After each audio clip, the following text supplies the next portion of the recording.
இங்கே நிறைய பேர் சொல்கிறது இப்போது ஒரு ட்ரெண்டாக இருக்கிறது, நீங்கள் யார் பேச்சையும் கேட்க அவசியம் இல்லை, அதுக்கப்புறம் நீங்கள் உங்களுக்கு பிடிச்ச மாதிரி இருங்க, இருக்கிறது இந்த ஒரு லைஃப் தான்.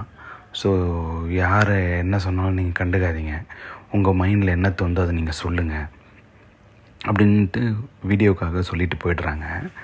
பட் இதில் ரியாலிட்டி என்னன்னு சொல்லி பார்த்திங்கன்னா, இப்போ நார்மலாகவே நம்ம வீட்டிலே எடுத்துக்கிட்டோன்னு வைங்களேன், இப்போ நம்ம சரியான ரெவென்யூ ஜென்ரேட் பண்ணி தரல வீட்டுக்கு அப்படின்னு சொன்னால், ஆப்வியஸாக ஃபஸ்ட்டு நம்ம பண்ணிகிட்டு இருக்கும்போது நமக்கான ஒரு மரியாதை இருக்கும், இப்போ ஒரு மரியாதை கண்டிப்பாக கம்மியாக இருக்கும்.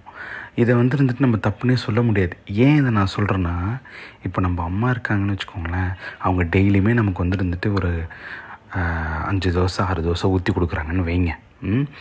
ஒரு நாளடைவில் 2 தோசை தான் ஊற்றி தராங்க அப்படின்னா நீங்கள் என்ன பண்ணுவீங்க? ஏம்மா நீங்கள் இருந்துட்டு எனக்கு கம்மியாக ஊற்றி தருவீன்னு கேட்பீங்களா?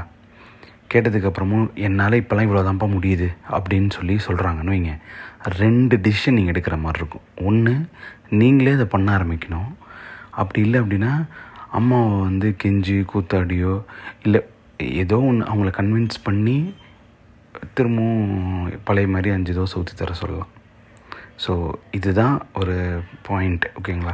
கடையில் ஆர்டர் பண்ணிக்கிறது அதெல்லாம் அவுட் ஆஃப் த சிலபஸ்க்கு, டெய்லிலாம் ஆர்டர் பண்ண முடியாது. ஸோ இது 2 தான் நீங்கள் எடுக்க முடியும்.